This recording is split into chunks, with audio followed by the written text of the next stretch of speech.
नमस्कार. आपल्या या 6व्या वर्गाचे 4 चॅप्टर आपले संपलेले आहेत. We have learn the 4 chapters before this. Okay. Natural resources, disaster management. In natural resources we have learned the air, water and land. These are the natural resources, their benefits, and what are the benefits for all human beings, all the plants, animals, all these are natural resources we have learned in first chapter. Then we learned step by step first, second, third and fourth chapter. Now today we have to start our fifth chapter. Okay, fifth chapter. What is the title of chapter number 5? The substances in the surroundings. Substances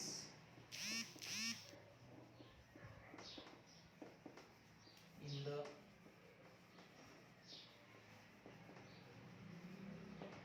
surroundings. Substances in the surroundings. There are so many substances around us. So many substances. For example, this pen is in my hand. This is the blackboard. Air is also present here. Table is here. Pen is here. Books in your hand. Mobile is there. तुम्ही तुमच्या घरामध्ये बघा, आजूबाजूला तुम्हाला वेगवेगळ्या प्रकारचे substances दिसतात. आता हे सगळे पदार्थ आहेत. All these substances present in nearby you. All these substances surrounded by you. So today we have to learn the states and the properties. The substances, their states and the properties.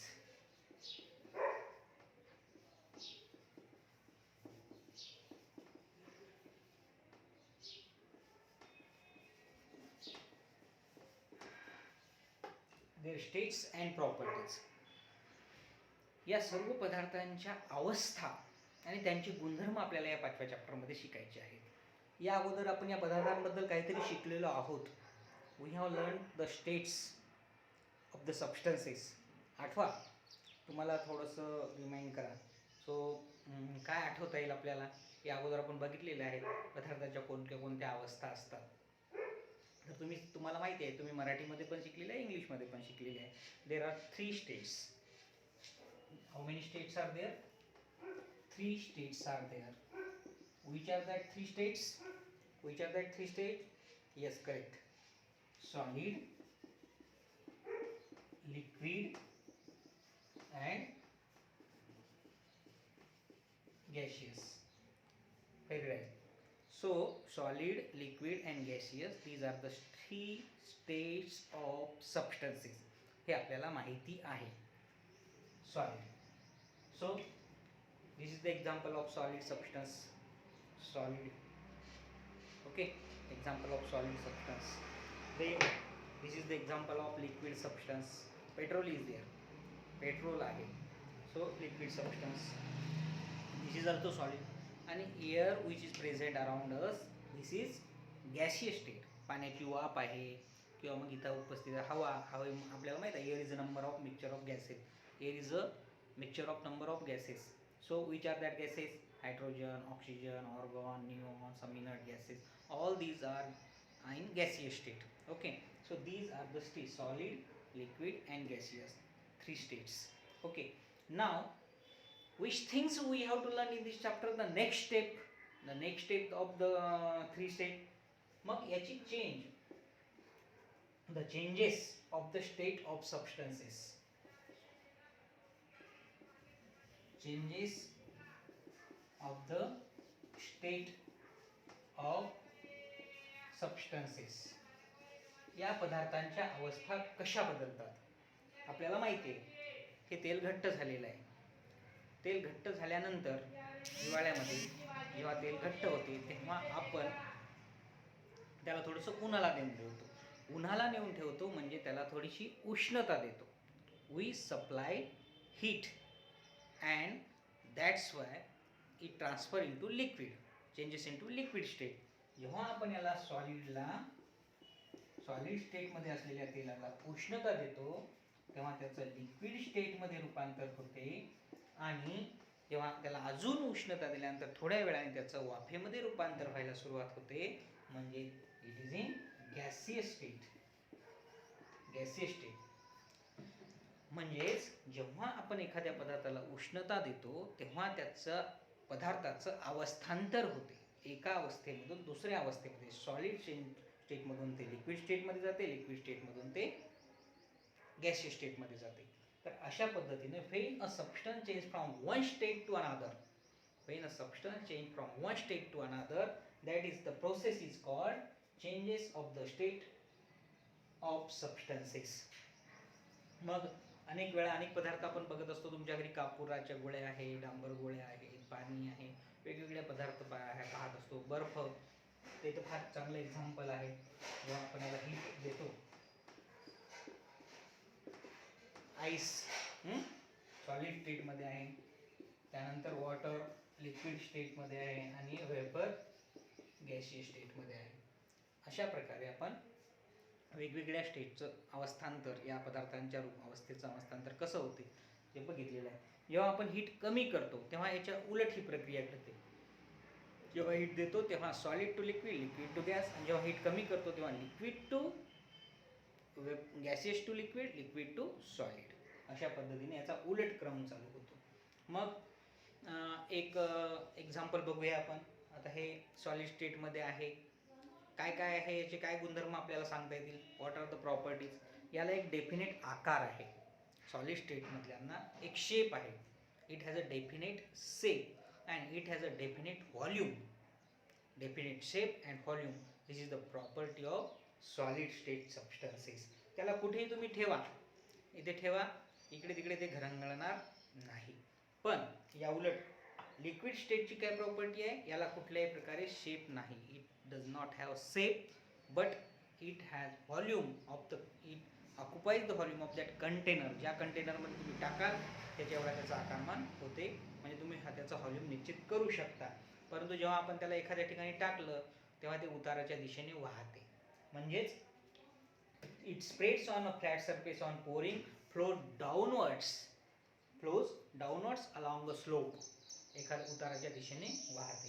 पण याउलट air does not have a definite shape of its own, occupies all the available space.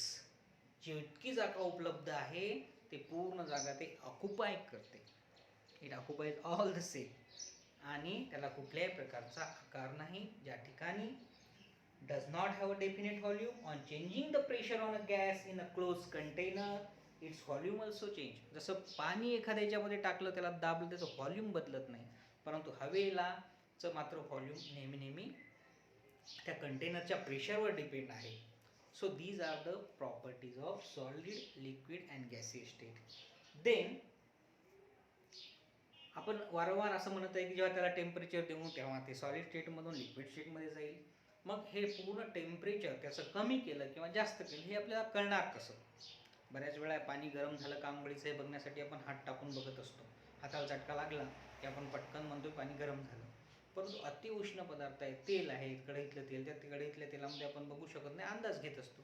परंतु अनेक वेळा आपल्याला वेगवेगळ्या सबस्टन्सेसचं temperature मोजणं आवश्यक ठरतं. अशा वेळी जसं आपण दुकानात जातो, साखर मोजण्यासाठी तराजू आहे, किलोग्रॅम आहे, याचा उपयोग करतो.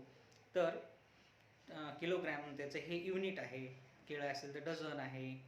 दूधवाला दूध घेत आहे तर दूध मोजण्यासाठी आपण लिटर मोज. तसं टेम्परेचर मोजण्यासाठी थर्मोमीटरचा उपयोग करतात. थर्मोमीटर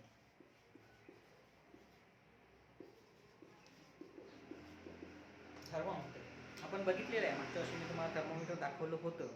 थर्मोमीटर आणि हे थर्मोमीटरच्या सहाय्याने टेम्परेचर मोजत असतो.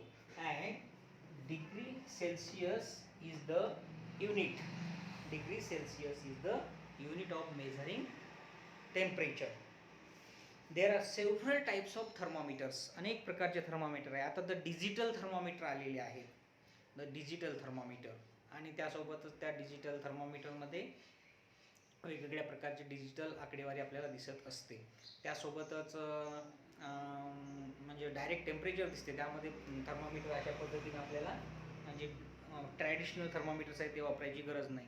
तुमच्या मोबाईलमध्ये सुद्धा टेम्परेचर तुम्हाला दिसते. सॅटेलाईट थ्रू वेगवेगळे ॲप्स टेम्परेचर घेत असतात. ते तुमच्या मोबाईलवर पाठवत असतात. त्यामुळे जे ट्रॅडिशनल थर्मामीटर्स होते ते थोडेसे मागे पडत आहेत. तर आता थर्मामीटरची रचना कन्स्ट्रक्शन कसं केलं असेल सुरुवातीला, तर अशा प्रकारचे एक ट्यूब, ग्लास ट्यूब असते जी निर्वात म्हणजे ज्यामध्ये हवा नसते अशा पद्धतीनं. आणि इथं मर्क्युरी नावाचं एक मेटल असतो, मर्क्युरी. जेव्हा बर्फामध्ये याला आपण ठेवतो, एखाद्या बाउलमध्ये बर्फ टाकून ठेवतो, तेव्हा हा मर्क्युरी जेवढा वर जातो तो त्याचा फ्रीजिंग पॉईंट असतो पाण्याचा.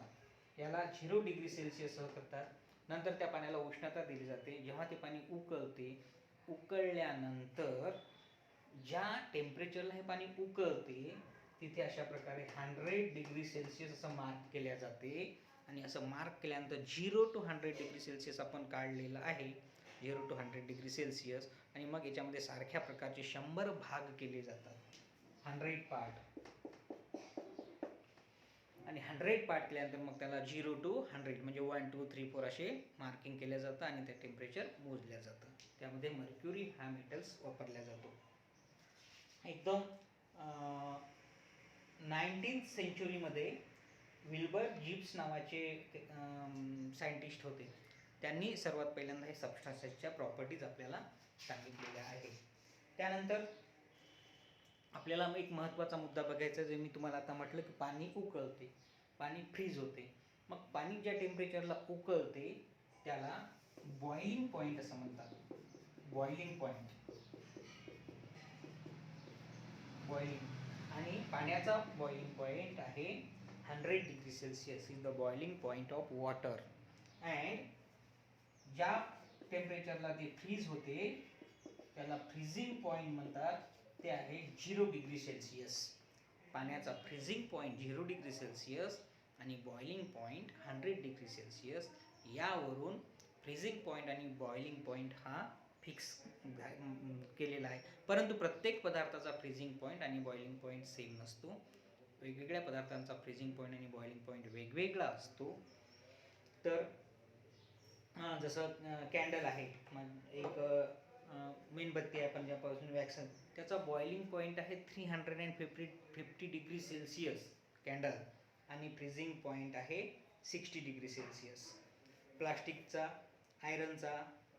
आयरनचा बॉइलिंग पॉईंट आहे 2862 डिग्री सेल्सिअस बॉइलिंग पॉईंट. म्हणजे प्रत्येक पदार्थाचा वेगवेगळा बॉइलिंग पॉईंट आणि फ्रीजिंग पॉईंट आहे. त्यानंतर एक महत्त्वाचा मुद्दा आपल्याला शिकायचा आहे, तो म्हणजे सब्लिमेशन. जसं आपण वारंवार बघत आलेलो आहोत की सॉलिड स्टेटमधून लिक्विड स्टेट, लिक्विड स्टेटमधून गॅसियस. पण असे काही पदार्थ आहेत की सॉलिड स्टेटमधून जे डायरेक्ट गॅसियस स्टेटमध्ये जातात. सॉलिड स्टेटमधून liquid state, liquid state gaseous स्टेटमधून जातात.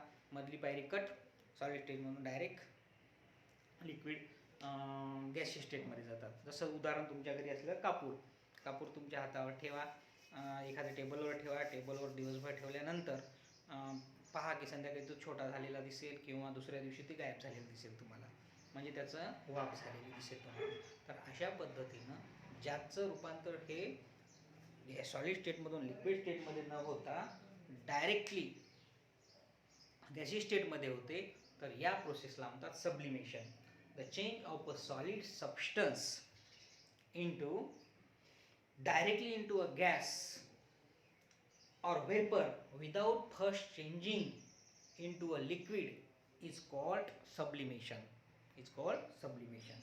तर आत्तापर्यंत आपण जे पॉईंट शिकलो त्याचं एकदा रिव्हिजन घेऊया. Title of the chapter, substances in the surrounding, their states and properties.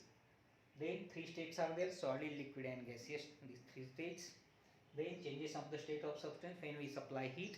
When or heat is given to the substances, it changes into solid to liquid, liquid to means the changes of the state of substances. Then thermometer is used to measure the temperature. Degree Celsius is the unit of temperature. There are different types of thermometers. Digital thermometers is available now. Then boiling point and freezing point, and the next point is sublimation. So these points we learnt today. Now you have to revise all these lesson. तुम्हाला हे पूर्ण lesson revision घ्यायची आहे आणि तुम्हाला प्रत्येक वेळेस माहिती आहे की आपण त्या चॅप्टरचे पूर्ण वर्ड्स, तुम्हाला कमीत कमी 20 नवीन शब्द या चॅप्टरमधले शोधायचे आहे, तुमच्या वहीमध्ये लिहायचे आहेत. आणि शब्द लिहिल्यानंतर तुम्हाला याच्या काही नोट्स लिहायचे आहेत. तुम्हाला कोणत्या नोट्स लिहायचे ते मी सांगतो आता. हे पहा, chapter number 5, page number 32. Books सगळ्याकडे आहेत. इथे 2 पिंक ऑरेंज कलरमध्ये बॉक्स आहेत, हे दोन्ही लिहायचे आहेत, तुम्हाला मार्क केलेलं आहे. त्यानंतर पेज नंबर 33वर इथे मार्क केलेलं आहे. हे पूर्ण टेबल तुम्हाला पूर्ण हा तक्ता लिहायचा आहे. त्यानंतर थर्मामीटरची छान डायग्राम काही काढायची आहे वहीमध्ये. त्यानंतर डायरेक्ट पेज नंबर 36वर सब्लिमेशनची इथे डेफिनेशन आहे, या 4 लाईन लिहायच्या आहेत आणि ही डायग्राम काढायची आहे. ठीक आहे, ओके. चला भेटूया नंतरच्या पिरियडला. अभ्यास पूर्ण करा आणि मला व्हॉट्सअपला पाठवा.